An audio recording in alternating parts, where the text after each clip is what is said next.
আসসালামু আলাইকুম রহমতুল্লাহ। বন্ধুরা কেমন আছেন? আশা করি ভালো আছেন। মুন্সি টেরারি বাজেটে আরেকটি নতুন ভিডিও নিয়ে ডিসকাস করতে চলেছি। টাইটেল এবং থাম্বনেল থেকে অবশ্যই বুঝতে পারছেন আপনারা। বেশি কথা না বলে সরাসরি ভিডিওতে আসা যাক। আজকে আমরা দেখে নেই বাচ্চাদের একটা বেবি ড্রেস কাটিং করব। সর্বপ্রথমে আমরা কাপড়টা ওপেন করে নেব। একটি মাথায় দেখেন, সর্বপ্রথমে আমরা মাপটি দেখে নেব। 38 ইঞ্চি লম্বা, বডি 30 ইঞ্চি, কোমর 28 ইঞ্চি, বুধবার 11 ইঞ্চি, হাতা 14 ইঞ্চি, হাতা মোহরে 8 ইঞ্চি। এখন দেখেন, সর্বপ্রথমে আমরা দুইটি ভাঁজ দিয়ে নিলাম। দুইটি ভাঁজ দিয়ে 4টি পার্ট হলো। এখানে হাফ বডি কাটিং করব। এখানে দেখেন, হাফ বডি কাটিং করব। এখন এখানে 14 ইঞ্চি নিতেছি। হাফ বডিটা 14 ইঞ্চি লম্বা নিলাম। এখানে 14 ইঞ্চিতে একটা মার্ক করে নিব। এখানে গলার জন্য 2 ইঞ্চিতে একটা মার্ক করব। এখানে 2 ইঞ্চিতে একটা মার্ক করব। এখানে 4.5 ইঞ্চিতে একটা মার্ক করে নিলাম।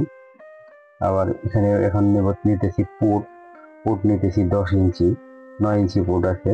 এখানে পুটটা 10 ইঞ্চি নিতেছি। এখানে দেখেন, বডি হইতেছে 30 ইঞ্চি। 30 ইঞ্চির সঙ্গে 30 ইঞ্চিকে এখন 4 ভাগ দিয়ে নিলে এই হাতা মহড়াটা নিতে হবে। এখন বডি 4 ভাগের 1 ভাগ এভাবে মার্ক করে নেবেন। 1 ইঞ্চি প্লাস করে নেব।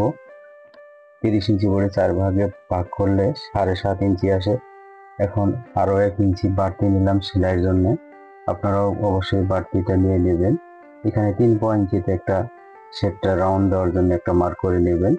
এখন আপনারা গোল গলাও কাটতে পারেন এবং স্কোয়ার গলাও কাটিং করতে পারেন। আমি এখন স্কোয়ার গলা কাটিং করে নিলাম। এখানে আপনারা এইভাবে রাউন্ড শেপটা কাটিং করে নেবেন। এইভাবে সুন্দরভাবে আমাদের হাফ বডিটা কাটিং করা শেষ। এখানে সামনের দিকে 1/2 ইঞ্চি ডাউন দিয়ে নেব, যাতে বডির সঙ্গে অ্যাটাচড হয় ভালো। এখন আমরা দেখেন, পুরা রাউন্ডটা একসাথে একটা রাউন্ড হবে। এটা দুইটি ভাঁজ দিয়ে, পাশের দিকে ভাঁজ দিয়ে, ওই পাশের যে 35 ইঞ্চি মনে করেন যে পাশ আছে, এই পাশের সময় 35-এর ডাবল কাপড় নিতে হবে এখানে। এখন ডাবল কাপড় দুইটি ভাঁজ দিয়ে নিয়ে সুন্দরভাবে হাত দিয়ে স্ক্রল করে ফিনিশিং দিয়ে নেব। ফিনিশিং দিয়ে নিয়ে এভাবে দুইটি পার্ট 4টি ভাঁজ নিয়ে নিলাম এখানে। এখন 4টি পার্ট হয়েছে। এখানে 2 ভাঁজে 4টি পার্ট হয়েছে ডাবল। এখন এই হাফ বডিটা এই বাম পাশে চুক্কার এই দিক একদম মেজারমেন্ট করে বসিয়ে নিব। দেখেন, এখানে মার্ক আছে, মার্কের সঙ্গে অ্যাডজাস্ট করে এখানে মাপামাপির প্রয়োজন নাই। যদি হাফ বডিটা এভাবে মিল করে ধরে, এখন হাফ বডির মাথা থেকে আপনার লম্বার মাপটা নেই। এখন 38 ইঞ্চি, 2 ইঞ্চি আরো একটু বাড়তি নিতে হবে। 1 ইঞ্চি 2 ইঞ্চি বাড়তি নিতে হবে সেলাইয়ের জন্য। সুন্দরভাবে এভাবে ডট ডট ফোঁটা দিয়ে আপনার রাউন্ড শেপটা এইভাবে কাটিং করে নেবেন। এখানে বডি এখানে সুন্দরভাবে কাটিং করে নিলাম। এখানে মাপার প্রয়োজন নেই, সুন্দর অ্যাডজাস্ট হয়ে গেছে ইনশাআল্লাহ। আপনারা এইভাবে কাটিং করবেন। এই রাউন্ডটা অনেক রাউন্ড হবে। এটাকে গ্রাউন্ড জামা বলে, অনেকে গোল জামা বলে, অনেকে সুন্নতি জামা বলে। এখন আমরা হাতা কাটিং করবো। হাতা 2টি ভাঁজ দিয়ে নিলাম। এখন আরেকটি ভাঁজ দিয়ে নিলে এখানে 2টি হাতা একবারে কাটিং করা হয়ে যাবে। 4টি পার্ট হয়ে গেল এখানে 2টি ভাঁজে। এখন হাতাটি নেব 13 ইঞ্চি, 14 ইঞ্চি নিতে পারেন। যদি এখানে গলার কাপড়টা 1 ইঞ্চি জায়গায় রেখে দিলাম। গলার কাটিং করতে হবে। একদম সেম কাপড় নিয়েছি। এখানে একটুকু কাপড় বেশি হবে না, কমও হবে না ইনশাআল্লাহ। এখন এদের হাতা মহড়া এসেছে 4 ইঞ্চি মোহরি। এখন এই পাশে ডট ডট ফোঁটা দিয়ে রাউন্ড শেপটা নিয়ে নেবেন। এখানে আপনার বডি 4 ভাগের 1 ভাগ, হাতা মহড়ার এদিকে নেবেন 4 ভাগের 1 ভাগ। সুন্দরভাবে এভাবে চেগান দিয়ে মার্ক করে নিলাম। আপনারা এভাবে মার্ক করে নেবেন। দেখেন, এই সামান্য একটু কাপড় যে রয়েছে, এখান থেকে আমরা গলার কাপড়টা কাটিং করে নেবো, পট্টির কাপড়টা বের করে নেব। তা না হলে আর কোনো কাপড় নেই বলতেই চলে। এখান থেকে গলার পট্টির কাপড়টি বের করে নিলাম। আপনারা এইভাবে বের করে নেবেন। সুন্দরভাবে শেপটা এভাবে তুলে নেবেন। আমাদের গলার পট্টির কাপড়টা কাটিং করা শেষ। এখন আমরা বেল কাটিং করব। দেখেন, সামান্য একটু কাপড় আছে, এখান থেকে বেলের কাপড়টা বের করে নিব। সুন্দরভাবে একটা ভাঁজ দিয়ে নিলাম।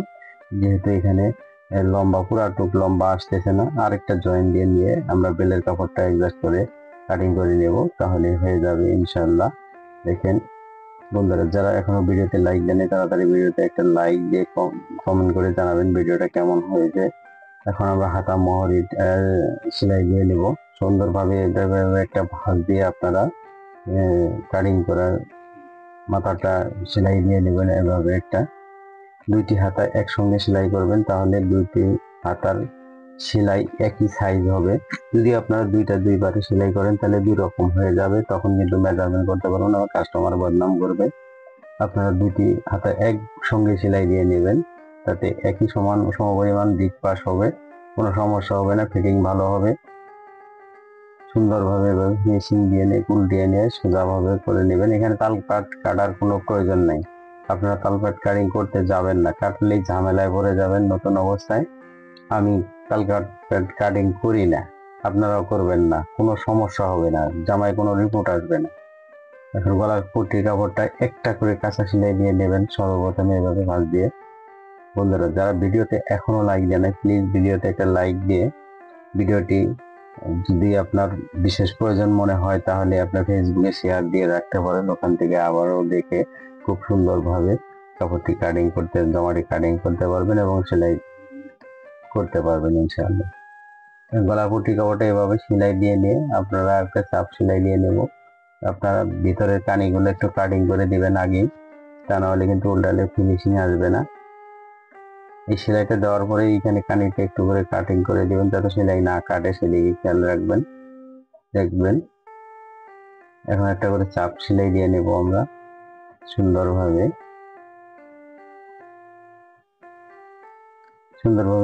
ঘুরিয়ে এখানে ফিনিশিং দিয়ে নেবে, যে এখানে কানি কাটিং করতে হবে, তা না হলে উল্টালে ফিনিশিং আসবে না। সুন্দরভাবে হাত দিয়ে স্ক্রল করে এভাবে সেলাইটি করে নেবেন। এখানে দেখেন এই সেলাইটা অত্যাধুনিক একটা ফিনিশিং আসবে, এভাবে ডাবল ভাঁজ দিয়ে নেবেন। এই যে দেখেন এখানে খেয়াল রাখবেন, এখানে দুইটি পার্ট কিন্তু একবারে আমি নিজের দিকে ভাঁজ দিয়ে নিয়েছি। এখানে কিন্তু কাঁচা মাথাগুলো ভিতরে ঢুকে যাবে, হার্ড ফিনিশিং আসবে ফুটের মধ্যে। দুই পাশে কিন্তু হার্ড ফিনিশিং আসে, দেখেন এই টান দিলে ভিতরে গেছে সেলাইয়ের কাঁচা মাথাগুলো ভিতরে ঢুকে গেছে। আপনারা এখন এই পাশ থেকে একটা সেলাই দিয়ে নেবেন, এবং যদি হাত ছুঁই দিয়ে সেলাই দিতে পারেন তাও দিতে পারেন, কোনো সমস্যা নেই, কোনো সমস্যা হবেও না ইনশাআল্লাহ। যদি মেশিন দিয়ে সেলাই দেন তো মেশিন দিয়েও দিতে পারবেন। বন্ধুরা, আরেকটি কথা না বললেই নয়, যারা ফেসবুক পেজ থেকে ভিডিওটি দেখতেছেন তারা অবশ্যই ভিডিওতে একটা লাইক দিয়ে খুব কমেন্ট করে জানাবেন ভিডিওটি কেমন হয়েছে। আর যারা ইউটিউব থেকে ভিডিওটি দেখতেছেন তারা অবশ্যই চ্যানেলটি সাবস্ক্রাইব করে আমাদের সাথেই থাকবেন। এখন দেখেন এই যে আমরা এখানে বেলটা ভিতরে ঢুকিয়ে সেলাইটা বডিটা অ্যাডজাস্ট করে নিলাম। এখানে আপনারা বেলটা আগে ঢুকিয়ে দিবেন, পরেও লাগানো যায়, এখনো লাগাইতে পারবেন, কোনো সমস্যা নেই। এখানে রাত অনেক হয়ে গেছে, বৃষ্টি নেমে পড়েছে, হয়তো একটু ব্যাড সাউন্ড হইতে পারে, আপনারা মনে কিছু নেবেন না। দেখেন এখানে আমরা নিচের যে ঝোলের কাপড়টা আছে সেটা মাপ দিয়ে দেখে নিলাম, আর একটা সাইড জয়েন দিলে কিন্তু সাইডের সেলাইগুলো শেষ হয়ে যাবে গেল সুন্দরভাবে। এখন বডির সঙ্গে অ্যাটাচ করে নিব। এখন বডির সঙ্গে মাপ দিয়ে দেখে নিয়ে আপনারা এইভাবে ভিতরে ঢুকিয়ে নিয়ে সেলাইটা দিয়ে নেবেন সুন্দরভাবে। এভাবে এখন এই বডিটা ভিতরে ঢুকে দেবো, ভিতরে ঢুকিয়ে দিয়ে এই সেলাইটা দিয়ে নিলাম, যাতে অ্যাডজাস্টটা খুব সহজে আসবে, ফিনিশিংও ভালো আসবে।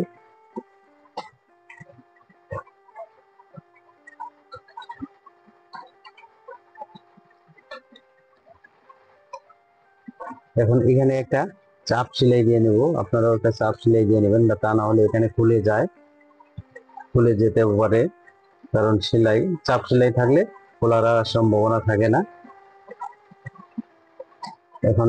এখন আমাদের হাতাটা অ্যাটাচ করতে হবে। হাতাটা আপনারা ওইভাবে মাপ দিয়ে দেখে নেবেন, দেখে নিয়ে যদি মাপটা একুরেট থাকে তাহলে আর কাটাকাটি করার প্রয়োজন নাই। যদি একটু কম বেশি ডিফারেন্স হয়ে থাকে আপনারা একটু কেটে সেটে নেবেন, তাহলেই অ্যাডজাস্ট হয়ে যাবে, কোনো সমস্যা নেই। যদি হাফ ইঞ্চি এদিক সেদিকও হয় তারপরে কোনো সমস্যা হবে না, আপনারা কেটে অ্যাডজাস্ট করে নেবেন। আর যদি অ্যাডজাস্ট থাকে তাহলে তো কোনো কথাই নেই। যেভাবে আপনারা হাতাটা ভিতরে ঢুকিয়ে দিয়ে নিয়ে এভাবে সেলাইটি দিয়ে নেবেন। বন্ধুরা, হয়তো ব্যাক সাউন্ড আসতেছে, বৃষ্টি নামছে, বৃষ্টি হইতেছে আমাদের এখানে, অনেক রাত এখন, অনেক কষ্ট করে আপনাদের জন্য ভিডিওগুলো বানাই। আপনারা অবশ্যই ভিডিওতে লাইক কমেন্ট করে আপনাদের মূল্যবান মতামত জানাবেন, কোন ধরনের ভিডিও চান তা বলবেন, তাহলে কিন্তু আমরা অনুপ্রাণিত হই, আপনাদের চাহিদা অনুসারে ভিডিওগুলো বানাইতে পারি। দেখেন নিচের সেলাইটা, এভাবে আপনারা যদি দুইটা সেলাই একবারে না দিতে পারেন তাহলে কিন্তু একটা একটা করে সেলাই দিয়ে নিতে পারেন। একটা সেলাই দিলে নতুন অবস্থায় ফিনিশিংটা ভালো আসবে, কোনো সমস্যা হবে না, ফিনিশিং হার্ড ফিনিশিং আসবে। বন্ধুরা, যারা ভিডিওতে এখনো একটা লাইক দেন নাই, প্লিজ বন্ধুরা, প্লিজ প্লিজ ভিডিওতে একটা লাইক দিয়ে কমেন্ট করে অবশ্যই আপনার মূল্যবান মতামত জানাবেন। প্লিজ বন্ধুরা, আপনারা ভিডিও দেখেন কিন্তু কমেন্ট করেন না। দেখেন অনেক রাত এখন আপনাদের জন্য ভিডিওগুলো বানাইতেছি এত কষ্ট করে, এখন পর্যন্ত এই চ্যানেল থেকে আমি কোনো ইনকাম করতে পারিনি। আপনাদের দোয়ায় ও ভালোবাসায় চ্যানেলটা মনিটাইজেশন অন হয়েছে, কিন্তু আমি দীর্ঘদিন অসুস্থ থাকার পরে ভিডিও দিতে পারিনি। ভালো থাকবেন, সুস্থ থাকবেন। আসসালামু আলাইকুম।